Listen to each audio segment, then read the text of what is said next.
vit la loi numéro 023, 2002, du 18 novembre 2002, portant code judiciaire militaire, en ses articles conséquents, vit la loi pénale militaire, en ses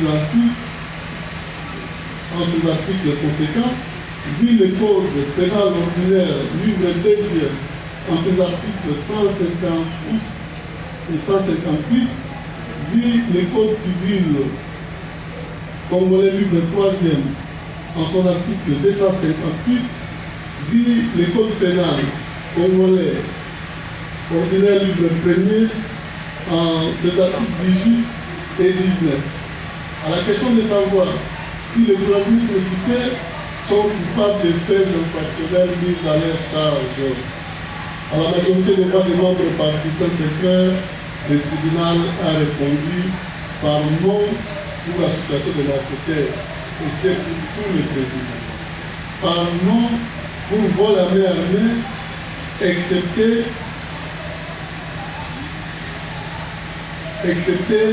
la prévenue Honorine Pochère Onato. Par oui pour terrorisme.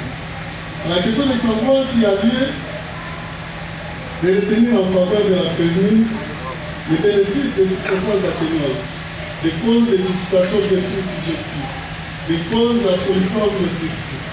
Le tribunal a répondu par oui pour les circonstances atténuantes dues à son jeune âge et par le fait qu'elle a décidé de collaborer avec le tribunal. À celle de savoir s'il y a lieu de lui appliquer la sanction pénale et une peine complémentaire, le tribunal a répondu par oui pour la sanction pénale. Disant droit de l'action publique, le tribunal dit non établi, en fait comme en droit les infractions d'association de malfaiteurs et de vol à main armée mises en charge des prévenus Molo, Kapoka, Kachama, Ingambo, Kapinga et Benjamin. Il déclare non coupable. En conséquence, prononce leur acquittement. Mais les frais de la présente instance à charge du trésor public ordonne leur libération immédiate. S'agissant, par contre, dit non établi, également en fait comme en droit, l'infraction d'association des malfaiteurs mise à charge de la prévenue Honorine Mukuna Onate.